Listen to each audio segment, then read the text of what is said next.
Krisis energi dan dampak perubahan iklim telah mendorong berbagai negara untuk beralih ke sumber daya energi terbarukan. Yang tepatnya sering yang digunakan sekarang ini adalah energi dari tenaga surya. Contohnya di Indonesia itu sendiri, karena di garis khatulistiwa Indonesia terletak yang sangat potensi dalam pemasangan energi tenaga surya.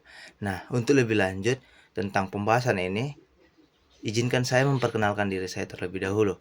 Perkenalkan, nama saya Gamaliel Putra Sarpin Purba dengan NIM 230402024. Nah, di sini saya akan membahas tentang perencanaan dan pemanfaatan dari pemasangan pembangkit listrik tenaga surya, tepatnya di atap rumah saya. Nah, seperti yang saya bilang sebelumnya pada pendahuluan tadi, krisis energi dan dampak perubahan iklim sangat berpengaruh terhadap mendorongnya energi atau sumber daya energi di negara-negara. Nah, contohnya Indonesia sendiri telah menyiapkan suatu tahapan atau proses, yaitu menggantikan sumber energi menggunakan energi baru dan terbarukan. Salah satunya yaitu PLTS itu sendiri.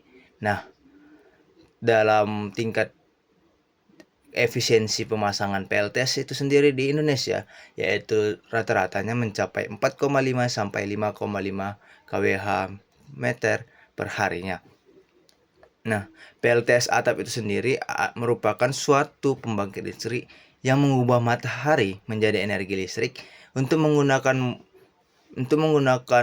modul fotovoltaik yang dipasang di atap bangunan atau atap rumah kita sendiri. Nah, sistem ini memiliki beberapa keunggulan, antara lainnya mengurangi ketergantungan pada energi fosil dan menekan biaya tagihan listrik serta mengurangi emisi karbon. Dan implementasi PLTS atap ini juga didukung oleh kebijakan pemerintah melalui peraturan ESDM pemerintah Menteri ESDM nomor 49 tahun 2018 yang kemudian diperbarui melalui Permen ESDM nomor 13 tahun 2019 dan Permen ESDM nomor 16 tahun 2019. Nah, regulasi ini yang merupakan suatu kesempatan, memberikan kita kesempatan bagi pelanggan PLN untuk memasang PLTS atap dengan kapasitas hingga 100% dari daya yang tersambung.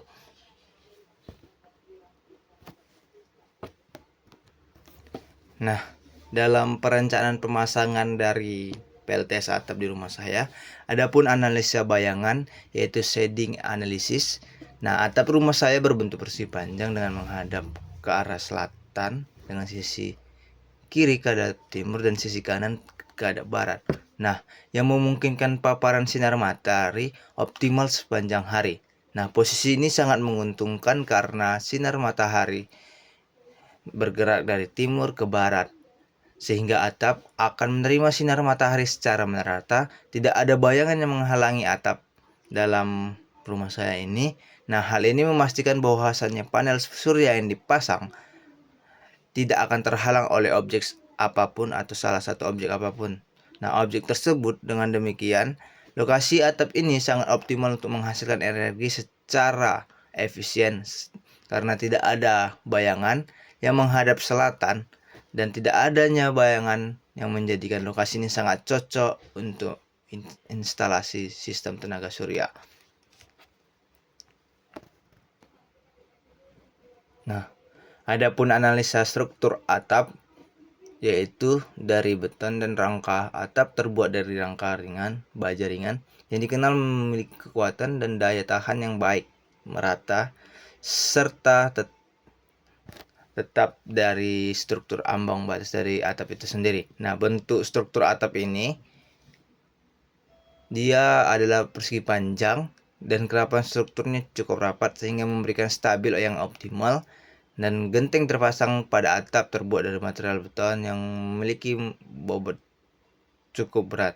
Nah, meskipun demikian, struktur atap yang memiliki ada nilai tidak memerlukan penguatan tambahan untuk menopang modul dari tenaga surya. Nah,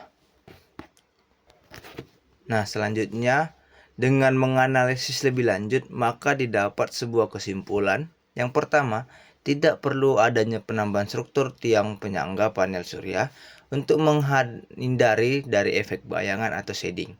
Nah, selanjutnya tidak ada pekerjaan yang menyingkirkan objek di sekitar bangunan yang efek bayangan mengganggu dari kinerja panel surya.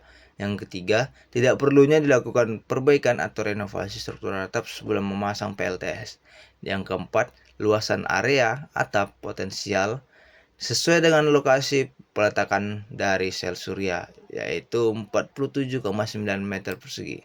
Nah, setelah itu kita akan menganalisis dari sistem kelistrikan. Nah, sistem kelistrikan itu sendiri, langkah pertama yang dilakukan adalah memeriksa persyaratan sistem kelistrikan dari objek tersebut. Nah, jenis pelanggan di lokasi ini adalah rumah tangga memenuhi syarat dengan mengajukan pemasangan PLTS atap. Selanjutnya kita mengajukan ID pelanggan PLN untuk melakukan pemasangan PLTS. Nah, adapun analisa beban dalam hal ini atau objek ini yaitu adapun klasifikasinya yaitu kita menggunakan rice cooker, mesin cuci, kulkas, lampu, HP, kipas angin, laptop, serta AC. Nah, di sini daya yang terpasang berdasarkan tingkatan-tingkatannya bisa kita lihat bahwasanya rice cooker itu 50 untuk menghangatkan dayanya, kalau memasak 350. Nah, kalau mesin cuci dia ketika membilas 170 dan mengeringkan 130. Kalau kulkas itu sendiri ketika menyala kompresor 250 dan ketika standby itu 20.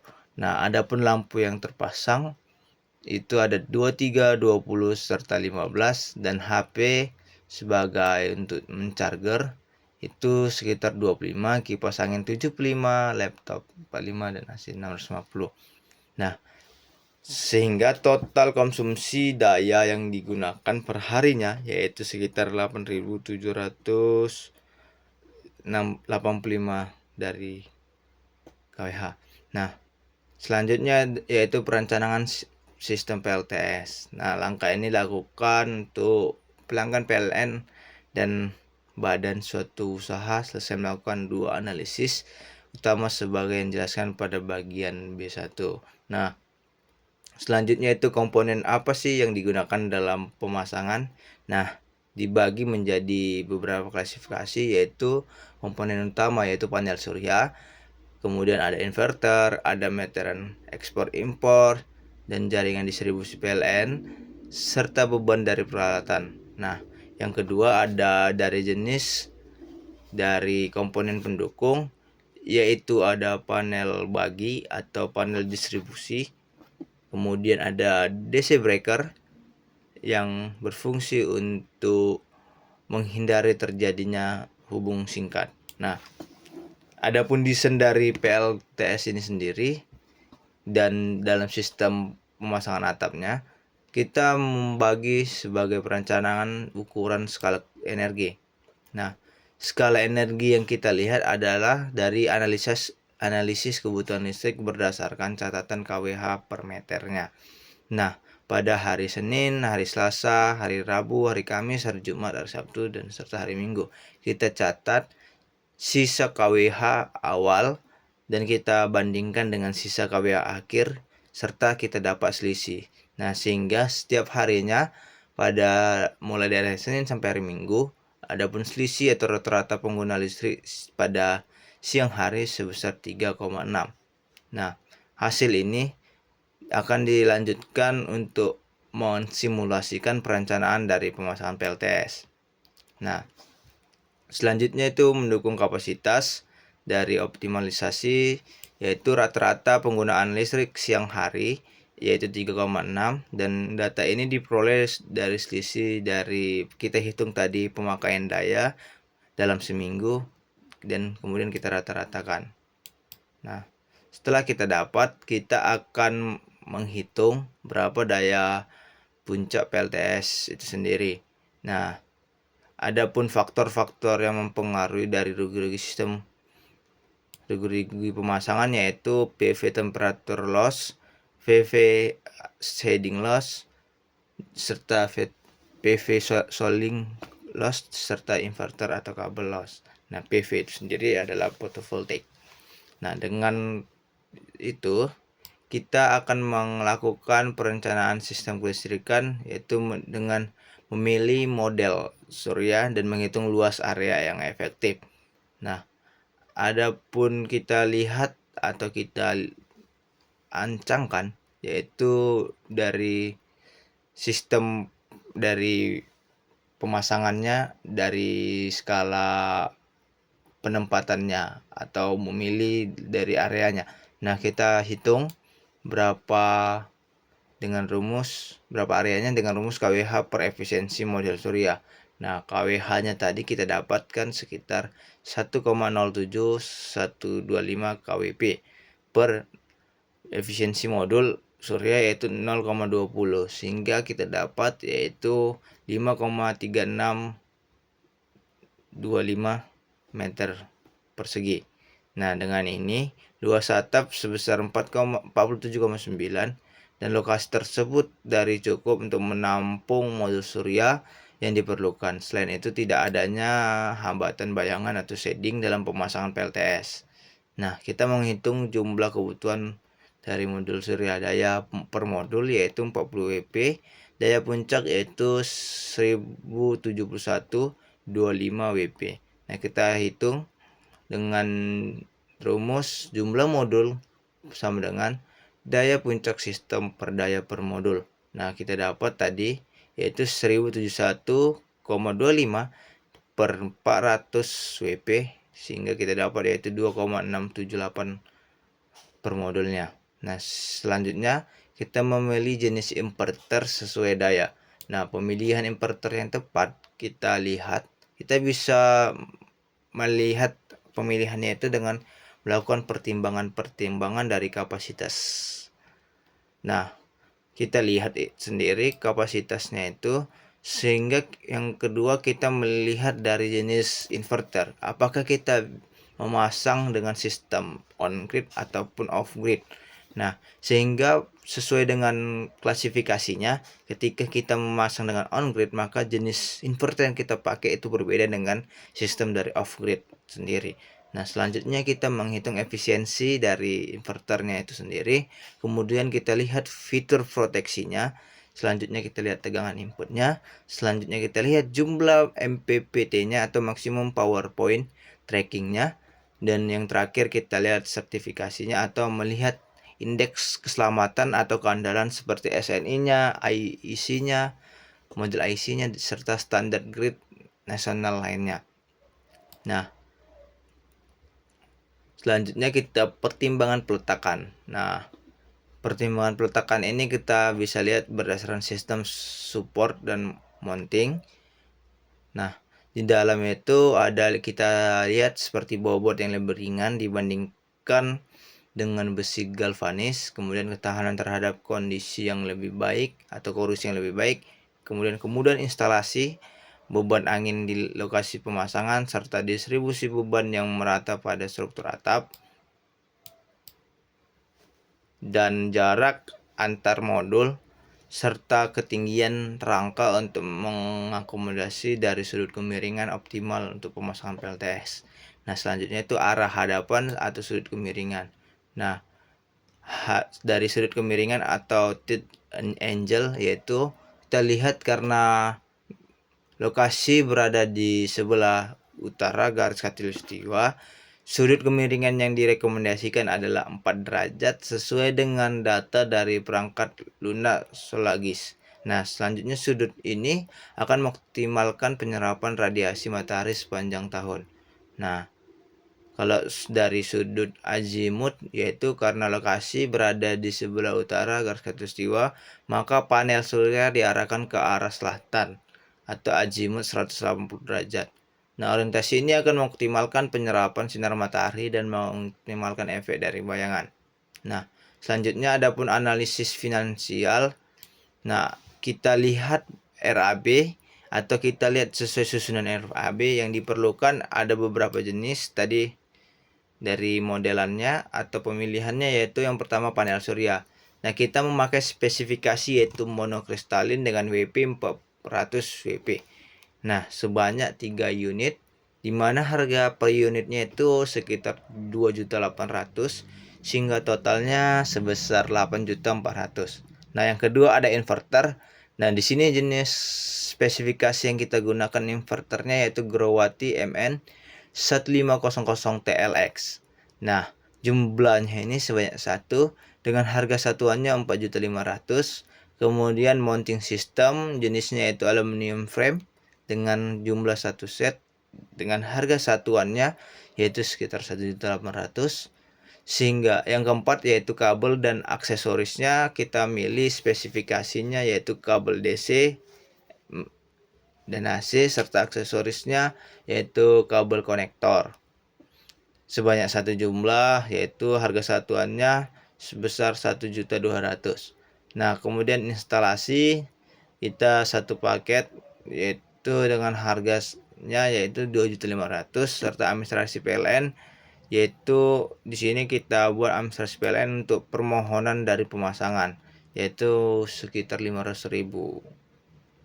Nah, dengan jumlah dari total investasi pembelanjaan yaitu sekitar 18 juta. Nah, adapun perhitungan energi berdasarkan dari pemakaian sehari-hari yaitu produksi energi harian 1,2 kWp dikali 4,2 sehingga kita dapat yaitu 5,04 kWh per harinya. Nah, kemudian produksi energi bulanannya 5,04 kWh per hari dikali 30 hari sehingga kita dapat 151,2 kWh per bulannya. Nah, kita hitung lagi produksi dari energi tahunannya 5,04 dikali 365 sehingga kita dapat 1.839,6 kWh per tahunnya. Sehingga dengan mempertimbangkan degradasi panel sebesar 0,5% per tahun dan faktor rugi sistem sekitar 10%, maka produksi energi efektif tahun pertama yaitu 1,1839,6 kWh dikali 0,9 dikurang 1,1655,64 kWh per tahunnya. Nah, perhitungan dari penghematan biaya listrik, kita lihat rata-rata dari konsumsi listrik siang hari sebesar 3,6 kWh per hari, produksi PLTS siang hari 5,6 seperti yang tadi saya sampaikan sebelumnya, dan kelebihan produksi untuk ekspor yaitu sebesar 5,04 dikurang 3,6 dikurang 1,44 per harinya. Nah, adapun kompetensi ekspornya sebesar 43,2 kali 65% dikali 1.444,70 dia dapat yaitu sekitar sebesar 40.624 per bulannya. Nah, penghematan per tahunnya kita dapat dengan menghitung kembali berapa untuk penghematan bulanannya sebesar 156 dikali ditambah 40.000 sehingga per bulannya tagihannya sebesar 196.651. Nah, total tahunannya kita kalikan dengan 12 bulan sehingga dapat 2.359.812 rupiah. Nah, dengan itu kita lihat ada pun analisis dari return on investasi atau ROI-nya. Dengan umur PLTS atap mencapai 25 tahun, maka total penghematan selama 25 tahun yaitu 2.359 dikali 25 yaitu 58.995.300 rupiah. Nah, ROI-nya itu dikali 100% sehingga kita dapat yaitu analisisnya yaitu persentasenya 212,14. Nah, dengan itu adapun kesimpulan dan analisis dari finansial itu, yang pertama kita total investasi yang dibutuhkan PLTS ini berkapasitas 1,2 WP, KWP adalah 18.900.000 rupiah. Nah, sistem PLTS atap mampu menghasilkan listrik sebesar 1655,464 kWh per tahunnya. Yang ketiga, penghematan biaya kelistrikan sekitar mencapai 2.359.000 per tahun. Payback periode investnya selama 8 tahun 1 bulan. ROI-nya selama 25 tahun mencapai 212,14% dan NPV positif menunjukkan kelayakan investasi dari segi finansial. Dengan itu selesailah presentasi saya dengan yaitu tentang perencanaan PLTS atap di rumah. Semoga apa yang saya sampaikan bisa bermanfaat dan bisa dimengerti oleh teman-teman dan Bapak sebagai dosen dari pengampu mata kuliah energi baru dan terbarukan, dengan mempertimbangkan dari beberapa aspek mulai dari umur dari PLTS, dari skala shading, perencanaan, serta dari keuntungan dalam pemasangan tersebut. Terima kasih dan selamat siang.